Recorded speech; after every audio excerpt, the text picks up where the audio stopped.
Hey, Slater Crusaders, America's the greatest country in the world. Thanks for being here. Welcome to our special Genesis. We hope to, over time, really have a special for each book of the Bible. And there's no better place to start that project than Bereshit, Hebrew for in the beginning. It's the first word of the Bible. Genesis is Greek. It means origin or creation. But first, why does Genesis matter? Why does it matter? Why are we even doing this? Why take the time? Why care? Well, let me ask you this first. How are things going in this country? Good? Are things good? Fine? Things are going well? Swimmingly? Wow, that's special that some people think so. I don't. And I reckon you don't either. Something is off. Something is very off.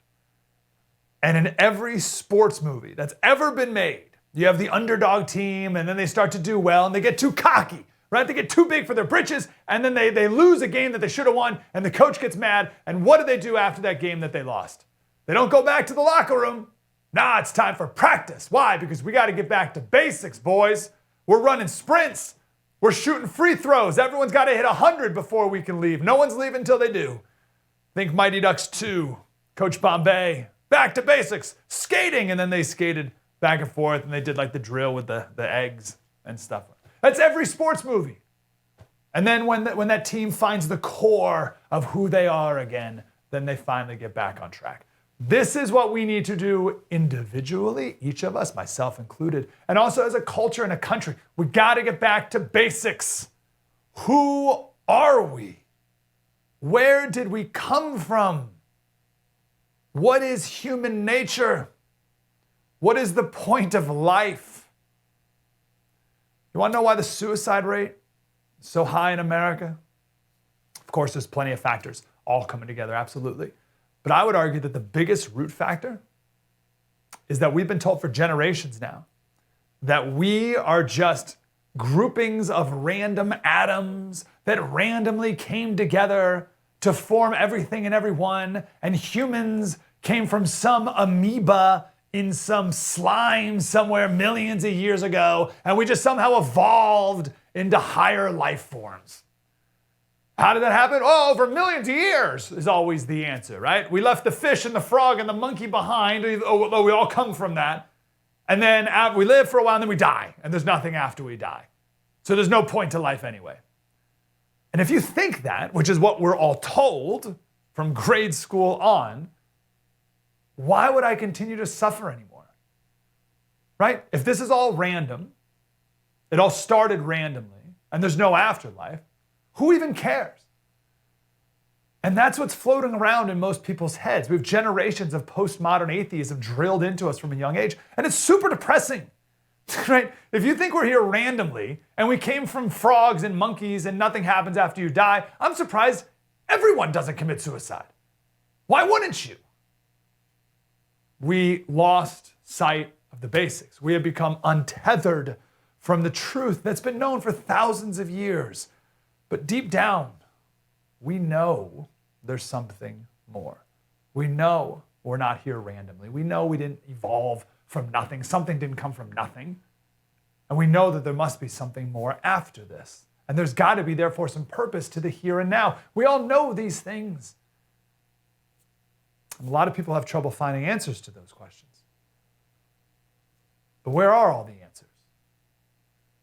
Well, I'll tell you, you just have to go to the self-help section of your local bookstore. No! You got to ask your favorite Hollywood movie star. They will tell you the secret to life. Or you can just follow the latest trend from the Silicon Valley tech nerds. They'll tell you they know the answer to all these questions. Give me a break. They're all in this book. Ancient words that are living and active, sharper than any two-edged sword. And the words in this book can judge the thoughts and intentions of the heart. Your answers are in here, in Genesis, the start, the beginning. And everything in the rest of this book is based on Genesis. Usually when people talk about Genesis or think about Genesis, they think of the creation of the world, right? And then we immediately get derailed into a whole evolution versus creation debate. And we're going to do that coming up with the best person in the country to talk about this. And the creation account is important, of course, for its own sake, right? But also because if Genesis 1 through 3 doesn't tell the truth, then why should we believe anything else in the Bible? If we can't get the beginning right, then we can't get anything right.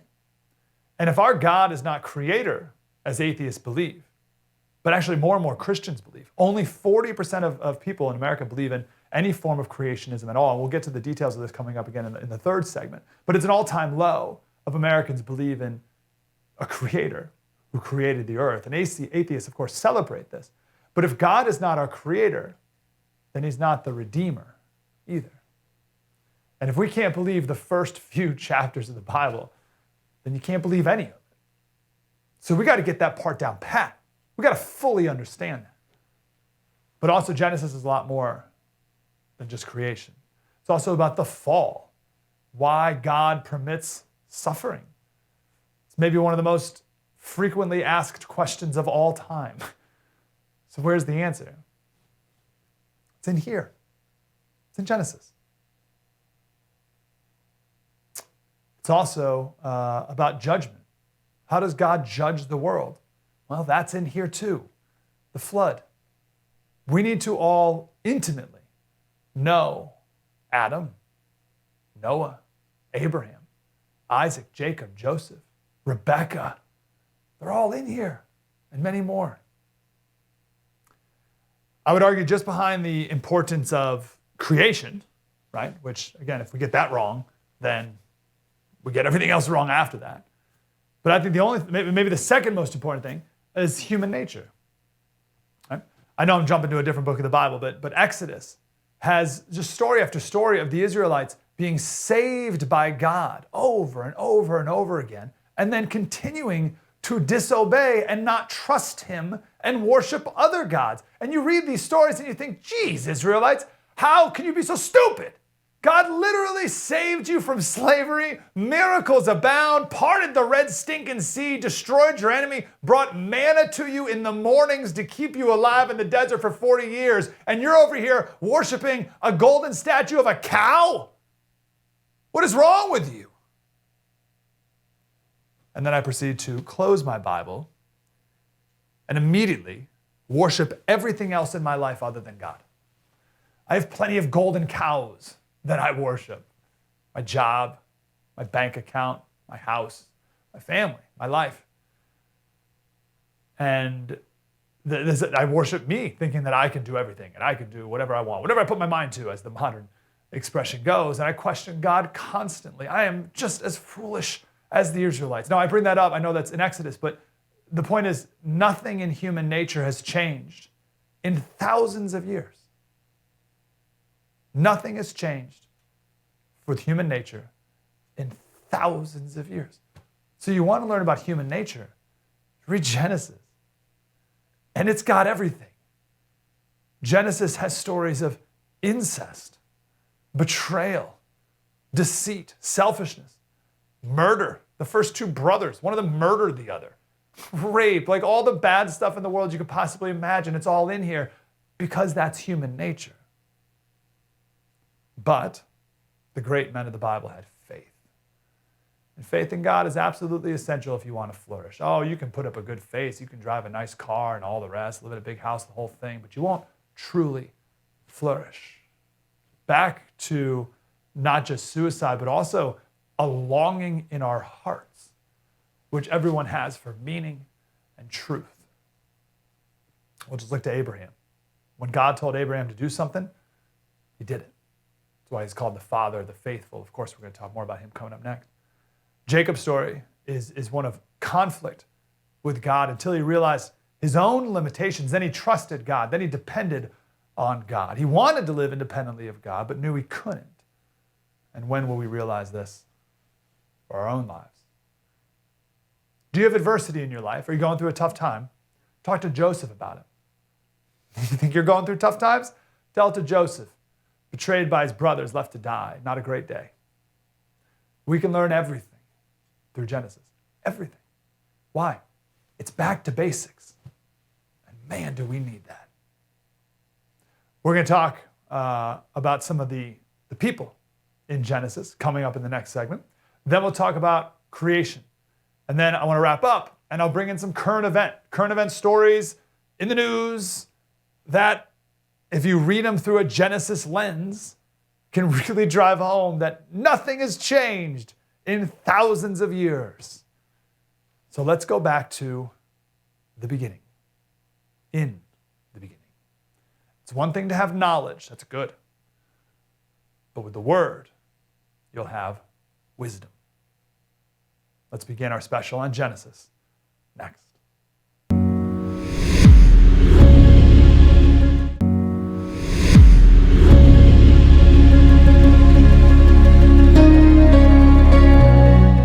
Hey, Slater Crusaders, welcome back to our special about the book of Genesis. Again, our country's screwed up, and goodness, aren't we all in many ways? So what better place to look for answers than in the beginning, in the book of Genesis? I want to go to a friend of the show. We've talked to him before, Rabbi Yaakov Menken. He's the managing director of the Coalition for Jewish Values, just to talk about some of the men and women in this book that we can learn so much from. Rabbi, how are you, sir?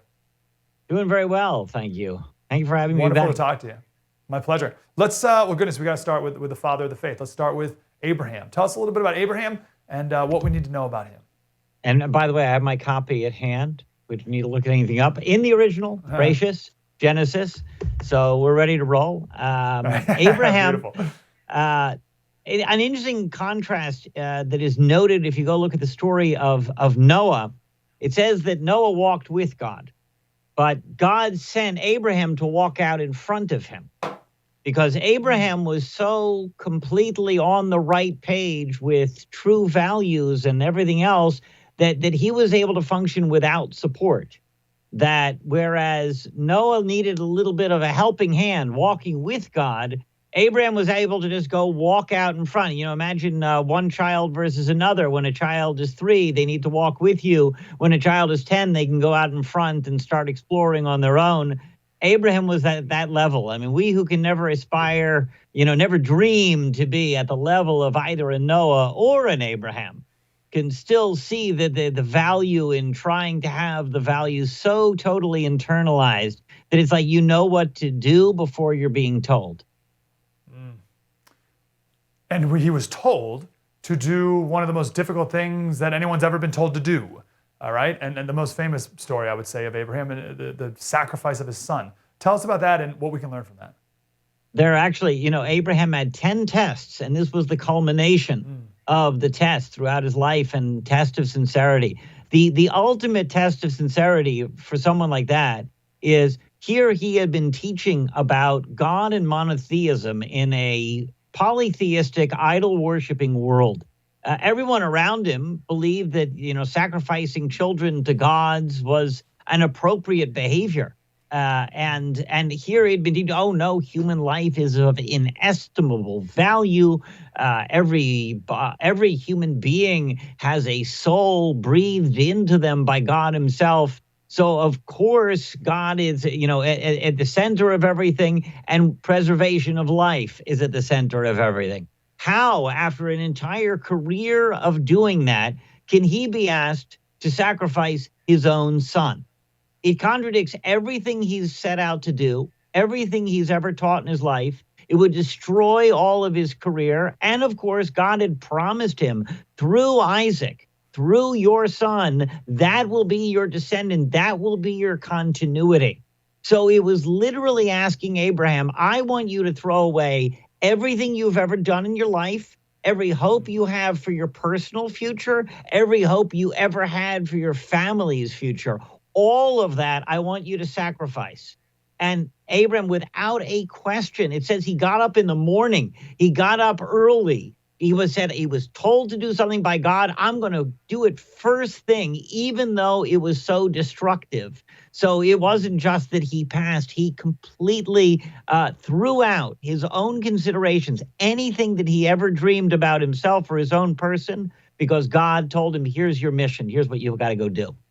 The lesson there is obvious for us and how much we fail in that all the time. When before I learned about and I read it for myself, I imagined Isaac was a baby. But how old was Isaac about when this happened? According to our sources, 37. Really?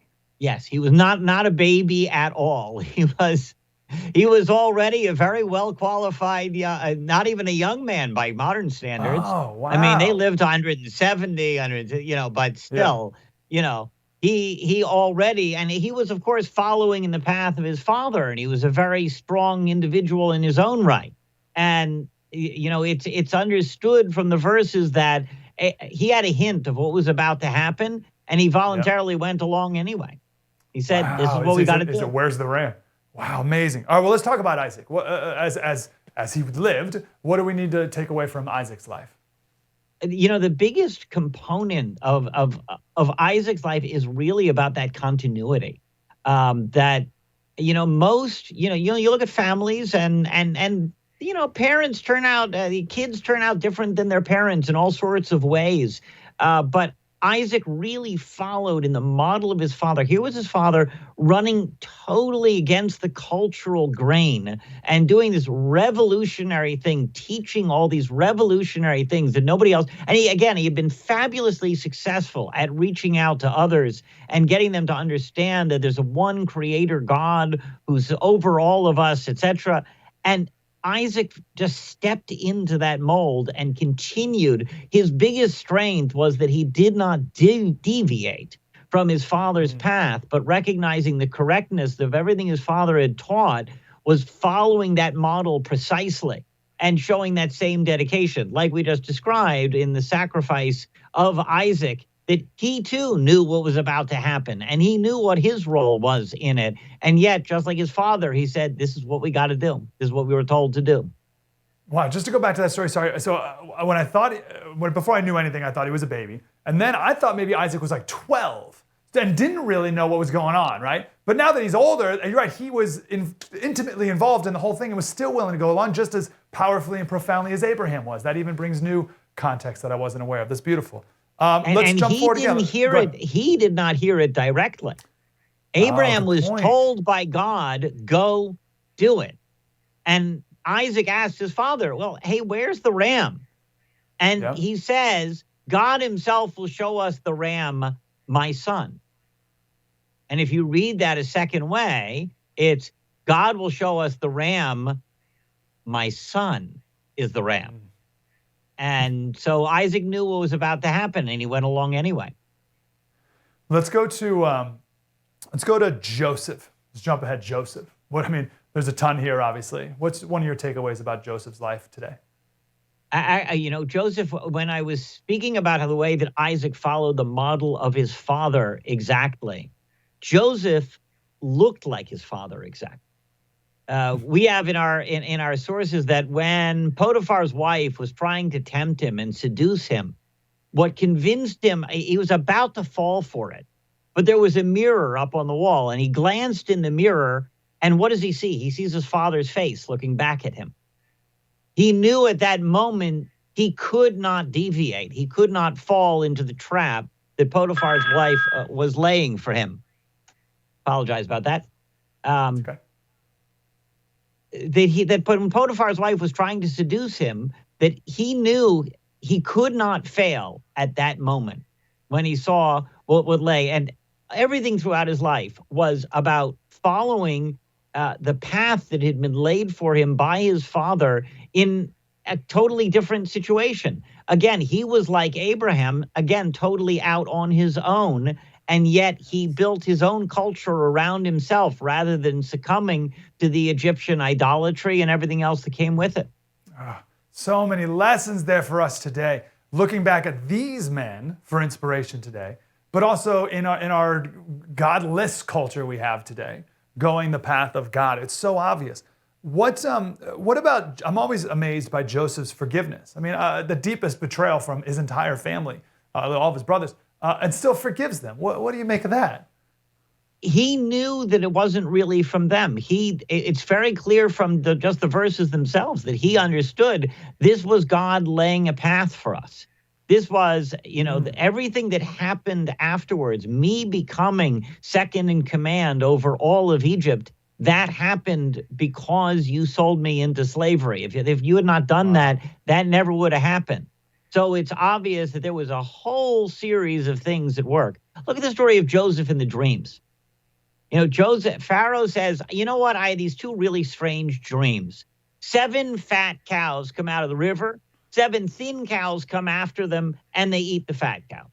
And then I dreamed about 7 fat ears of corn, and then along come 7 thin ears of corn, and they eat the fat ears. What's going on?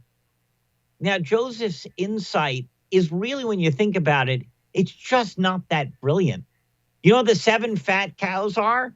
There's 7 years of plenty. There's 7 years of fatness. The corn, 7 years of corn. It means that not only are we going to have a lot of meat, we're going to have a lot of vegetables. Everything's going to be great for 7 years. And then, you know what the 7 thin ones are? The famine is going to come, and there's going to be 7 terrible years, and they're going to eat up everything. Now, it's all great and fine and well and good after everything happens to say, wow, that was brilliant. That was obvious prophecy. But that's not what happens in this story. This story is immediately Pharaoh listens to him tell that and says, gosh, that's brilliant. We've never heard anything as brilliant as this. In fact, that's so brilliant that we're going to take this prisoner and we're going to put him in charge of the entire country. Where does that come from? It's obvious God was at work here, because when you think about it, what he said was just obvious that anybody could have predicted that based on those dreams. And whether they come true or not, well, we'll find out in 7 years. Only after 14 years did they know that he was really as brilliant as he claimed to be. But no, they immediately put him in charge of the whole country to make sure that everything worked out. Amazing. We've got about 60 seconds, Rabbi. Why would you encourage someone who's never read Genesis before, or someone who has heard the nursery rhyme stories, perhaps, right? Like I was before I read it for the first time, right? Like, Noah just through the ether casually, but you don't really know the story. Why should someone go back and read it properly? Well, first of all, everybody's got to go read Genesis. And the interesting thing about, so many things, nursery rhymes, like you just said, nobody goes back and reads nursery rhymes again in their 80s. The Bible is a unique type of work in that you have people who are 5 years old understanding and learning new lessons, people who are 50 learning new lessons, people who are 100 learning new lessons. So there's always room to review, but our basic values are all there. You mentioned how society is messed up right now.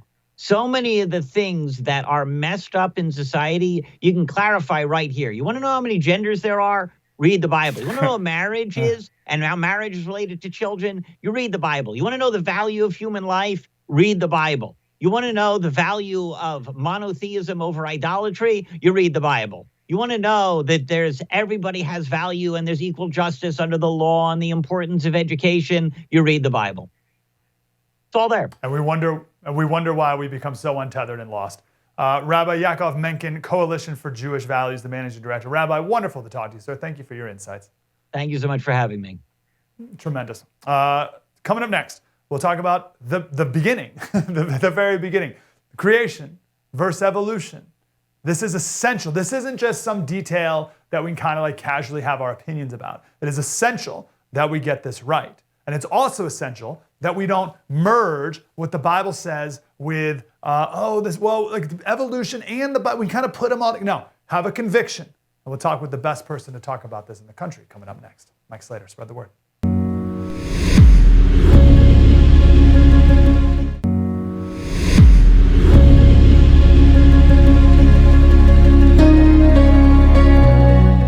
Hey, Slater Crusaders, welcome back to our special about Genesis. Now, when most people think Genesis, they think of in the beginning, like the beginning of Genesis and the beginning of creation. And it is so important that we have a conviction about this, a conviction about the creation of the universe and the creation of the world and the creation of us. And I know a lot of Christians will kind of brush this aside and say, oh, it doesn't really matter. Let's not minor in the majors or major in the minors. And we can all kind of come together and have our own little opinions about this issue. But I say no, we must have a conviction about this, because if we don't on the first beginning chapters, then how can we believe anything else that the Bible says? The person to talk about this is Dr. Stephen Meyer. He's the director of the Center for Science and Culture at the Discovery Institute. Please go check out their website and all the wonderful resources they have there. And you must read Return of the God Hypothesis. Dr. Meyer, how are you, sir?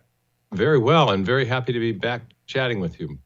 Wonderful to talk to you again. If you could speak to that, Why does this matter? Why can't we all just have our own different opinions about the beginning of the universe?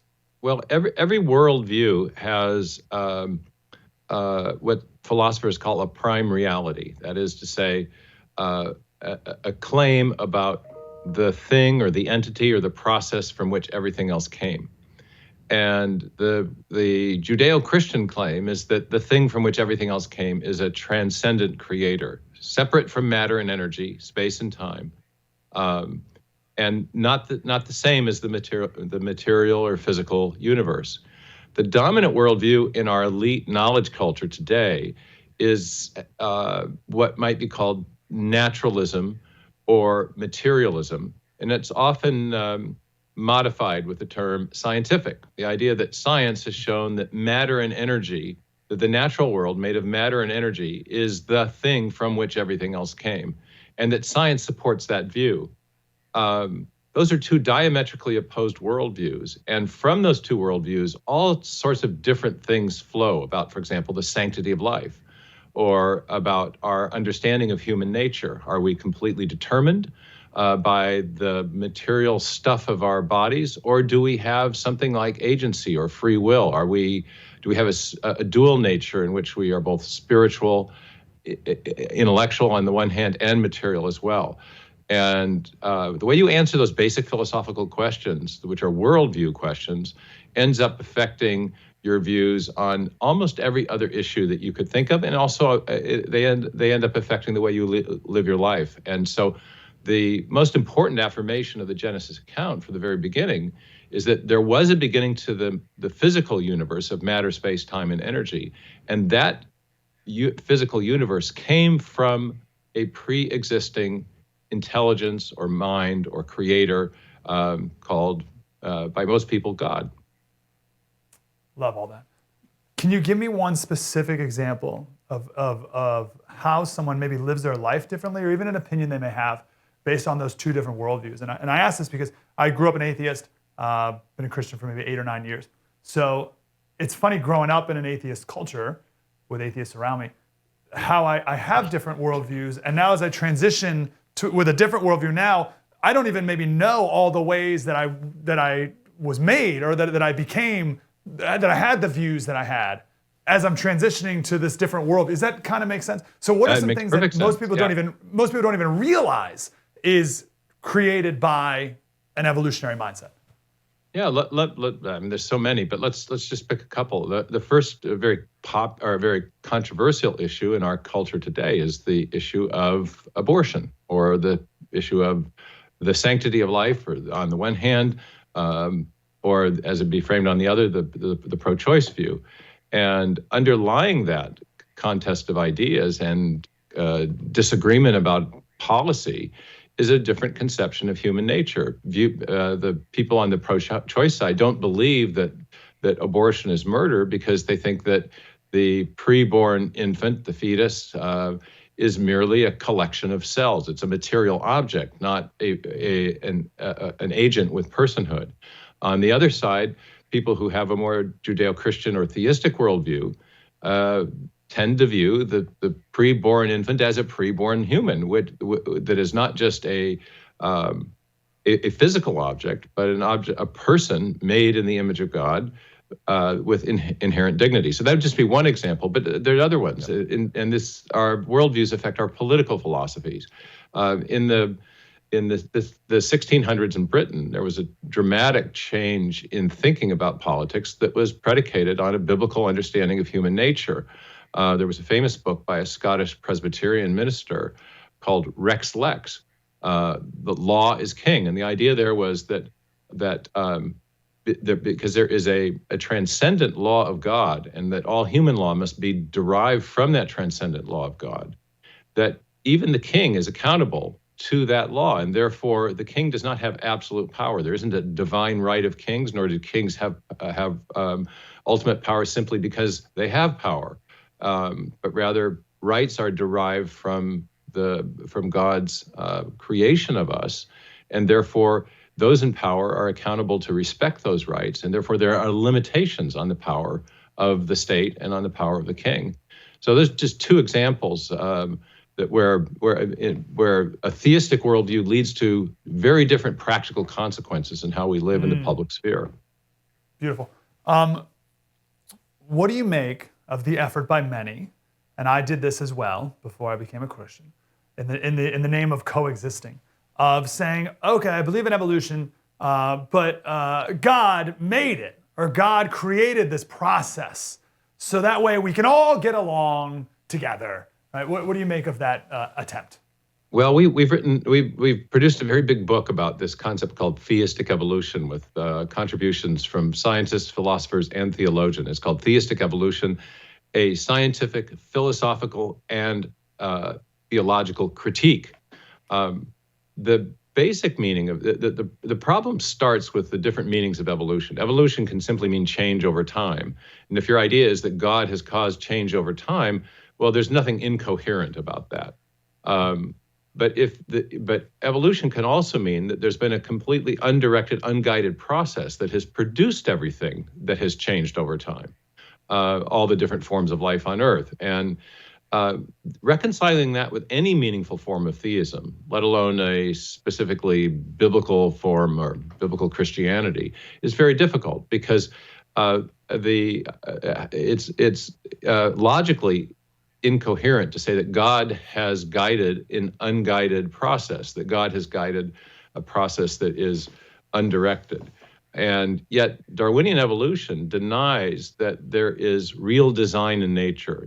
It claims that that organisms exhibit the appearance of design, but there's no actual design, because there was an unguided, undirected natural process that produced that appearance. And so Darwinian evolution is committed to the idea of an unguided, undirected form of change over time. And that's inconsistent with the idea that God did something to cause different forms of life to arise. And so that's where the tension is. It's essentially logical. In addition, the Darwinian mechanism of mutation and selection is increasingly questioned by leading even evolutionary biologists. I attended a conference in 2016 at the Royal Society in London, convened by a group of leading evolutionary biologists who are dissatisfied with the standard textbook theory of evolution, because they doubt that the mutation natural selection mechanism has genuine creative power. It does a good job of explaining small-scale variations, how finch beaks get a little bigger, a little smaller in response to varying weather patterns, or how the famous peppered moths in England change their coloration in response to variations in air quality. But it does a poor job of explaining the origin of birds or insects or mammals or animals in general in the first place. That these major innovations in the history of life are not well explained at all by small-scale random variations in the genome. And so leading evolutionary biologists are questioning the creative power of Darwinian evolution. And I think it's very ironic, therefore, that you have leading Christians, often biologists and Christian colleges or groups like BioLogos, claiming that the mutation selection mechanism is the means by which God created. If it's not a creative process, then why attribute God's creativity to it? Oh, how amazing that even evolutionary biologists are starting to questioning and abandoning, perhaps, as Christians are joining in. Wild. And that was this is actually a very significant trend in the field. There's a whole group of evolutionary biologists who term themselves third way, and they don't accept intelligent design, which is the view that I and my colleagues are advancing. But they are very critical of neo-Darwinism, the standard textbook theory that we all learn. They don't really have an adequate alternative yet. And I discuss this at length in my second book, Darwin's Doubt, for people who might be interested in exploring that issue more. There's two things that made me question evolution more than anything. That one we were just talking about, that even they're questioning it.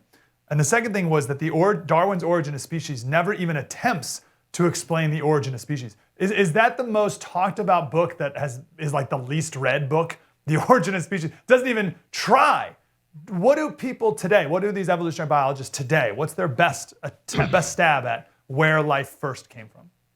Well, I think what you're referring to is that Darwin's Origin of Species didn't attempt or address the ultimate question of the origin of the first life. How do you get from simple non-living chemicals in a prebiotic environment, in what Darwin imagined, he called it a warm little pond, and other scientists have called the prebiotic soup. How do you get from those chemicals to an actual living cell? And in Darwin's time, this was thought to be a fairly simple problem because they had a very simplistic understanding of what constitutes the living cell, that constitutes the smallest unit of living stuff. One of Darwin's colleagues described the cell as a simple homogeneous globule of undifferentiated protoplasm. Well, that was the 1860s, 1870s view.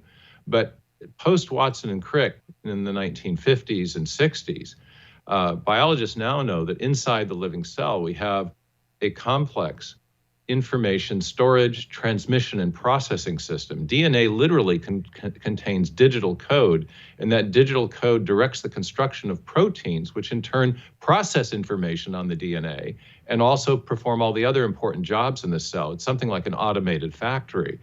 And in addition to all that, we've discovered little tiny nanomachines, rotary engines, sliding clamps, little turbines, little robotic walking motor proteins that tow vesicles of materials from one part of the cell to another where they're needed for various processes. This is anything but undifferentiated protoplasm. And as our view of the complexity of the cell has advanced, it's forced a complete revision of our understanding of the origin of life. It's not plausible to think that a few simple chemical reactions would have produced the intricacy of design that we see at this foundational level. And moreover, we know from experience the digital code, which is what DNA stores, always arises from an intelligent source, whether we're talking about a section of software or hieroglyphic inscription or a paragraph in a book.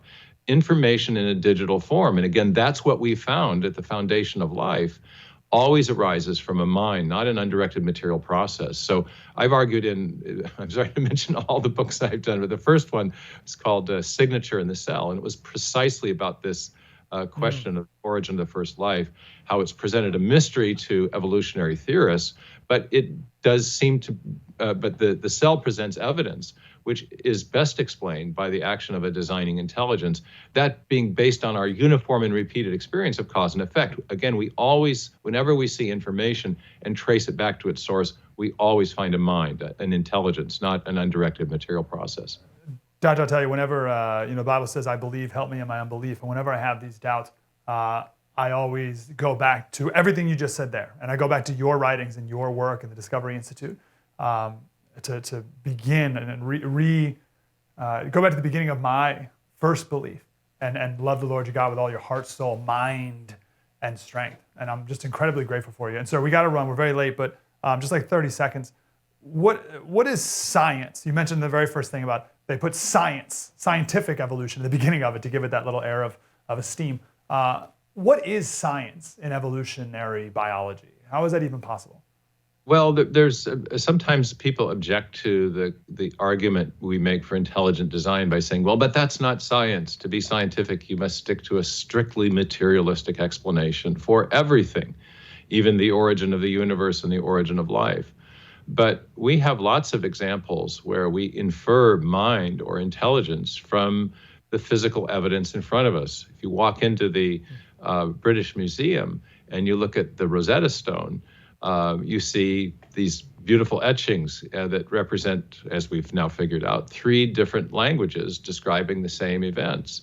And when the archaeologists first discovered the Rosetta Stone, they didn't say, oh, gee, this must be wind and erosion or some sort of chemical etching.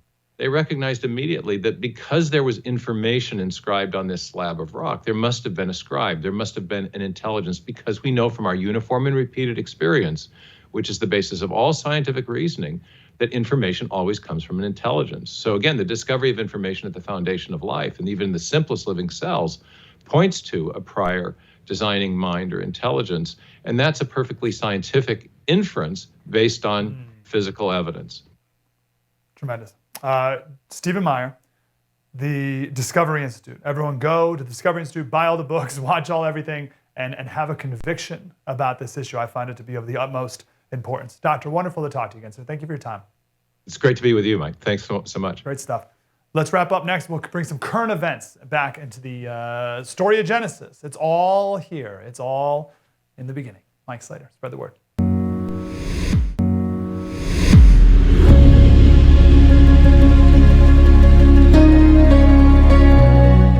Hey, Hey, Slater Crusaders, welcome to our final segment on our special about Genesis. And the big takeaway is that Genesis and the Old Testament, the Bible in general, is not some old book that has nothing to do with today. It has everything to do with today. And I'll just pick 3 here from Genesis that are relevant right now. First, Adam and Eve, of course. Genesis 2:16. And the Lord God commanded the man, you are free to eat from any tree in the garden, but you must not eat from the tree of the knowledge of good and evil. When you eat from it, you will certainly die. Okay, clear command. Don't eat from that tree. But you can have any other tree you want. Then the serpent came to Eve, which is interesting. Why Eve, not Adam? That's for another day. And the serpent said to Eve, did God really say you must not eat from any tree in the garden? No, that's not what God said.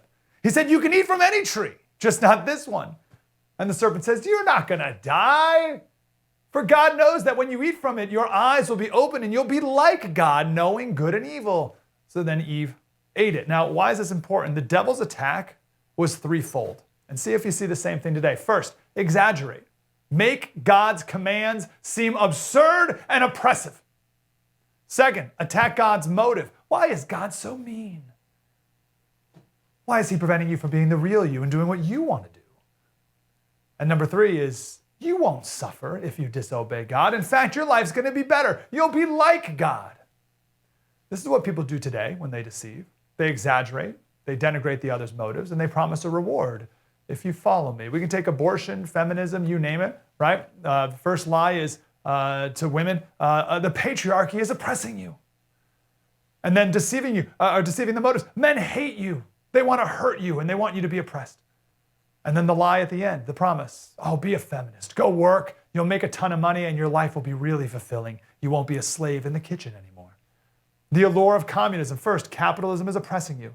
Second, capitalists just want all your money. They don't love you. And third, support communism. We love each other. We're a family.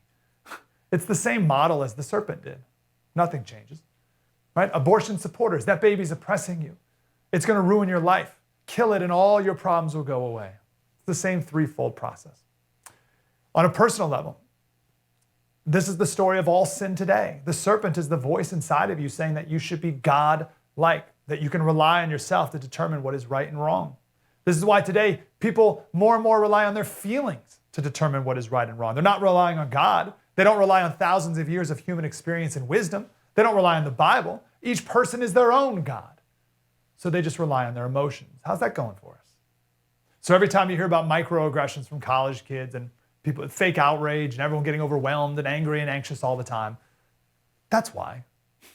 It's Genesis 3. People determining for themselves what is right and wrong. And also with Adam and Eve, good example of how we're never satisfied with what we have. Adam and Eve had everything. They were never hungry, never sick, no disease, not even death. And it still wasn't enough.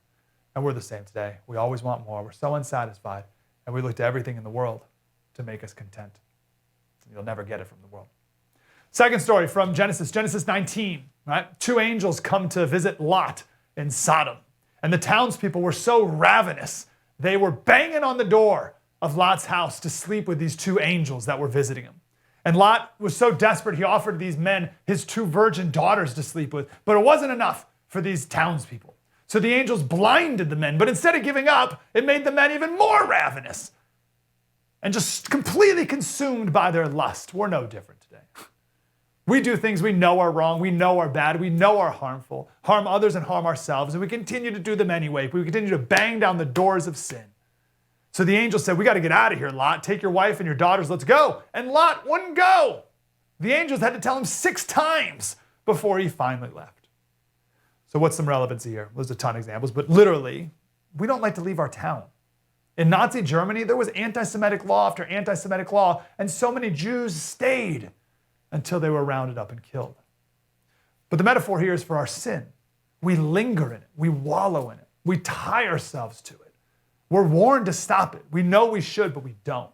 We mock our sin. We belittle it. Delay is Satan's device for our destruction. Who said that? Spurgeon? I think it was Spurgeon. Delay is Satan's device for our destruction. So God destroys Sodom, right? Genesis 19:25. Then the Lord rained down burning sulfur on Sodom and Gomorrah. Check out this article from the Smithsonian just this year. Ancient cities' destruction by exploding space rock may have inspired the biblical story of Sodom. So these archaeologists found this town that was destroyed with intense heat, right? Things that were there that were melted and stuff, right? And they concluded that a meteor with 1,000 times the power of the atom bomb over Hiroshima landed down on this town. And what's funny about this is the atheist scientists think that this is what inspired the story of Sodom and Gomorrah, as opposed to it actually being the destruction of Sodom and Gomorrah. Third example, Noah. You think you know the story of Noah, right? I implore you to read it in the Bible. It's different than you think you know it. It's certainly different than the kids' versions with the cartoon giraffe's head sticking out of the boat and all that stuff, right? My favorite part of that story is Genesis 8:1. God, he sent a wind over the earth and the waters receded. Right? It's obviously after the flood, and at the end of it, he sent a wind over the earth and the waters receded. And that was the end of the flood. Now, there's other ancient flood stories around the world, which to me prove the existence of the flood. And in those stories, the gods either didn't start the flood or were powerless to stop it, right? The gods of the Mesopotamian flood story, they were scared of the flood. They couldn't stop it on their own. Why? Ancient people worshiped nature. They put nature on the highest pedestal. The West, Judeo-Christian value, understands that God is the creator and God is in charge of everything and he's in charge of nature. When we don't worship God, we revert back to worshiping nature again, just like all the other pagan idol worshiping for thousands of years. This is the environmentalist movement. Let me slow this down. This is super important. So the Bible is God-centered and then a people-centered worldview. When God is no longer centered, then people are no longer of value, right? Because we're made in his image. So if God's gone, then the value of people is gone. And when people are no longer of value, something else must rise to the top, and that thing is nature. That is the root of environmentalism, that Mother Nature is of the highest value and we humans are a destructive force against it, right? We're randomly here, right? We're just a collection of particles, right? We're just one of the animal kingdom, no different than the fish and the monkeys and the birds, but we hurt the earth. As our last guest was saying, there's a massive difference between being created in God's image and being a random collection of particles. And this is why, among other things, environmentalists won't let the third world have fossil fuels. The thing that made us a first world country, we won't let the third world have it because fossil fuels are bad for Mother Nature, they say. So we keep a majority of the world in poverty for the sake of Mother Earth. This is also the root of many people who believe that there's too many people on the planet, right? We're a parasite killing it. Why? Because nature, is of the highest value. God doesn't exist and people are no longer valued. That is an enormous, life-changing philosophical difference from one line in Genesis 8:1. He sent a wind over the earth and the waters receded. We got to go. There's millions of lessons to be learned in Genesis. I hope, if nothing else, this inspires you to get in it. Maybe the first time, maybe the 1,000th time. Get back in it because we got to get back to basics. And also know, as you read it, know that it's really about Jesus. He is the true and better version of everyone in Genesis, the true Savior. It's our special. Thanks for being here. Mike Slater, spread the word.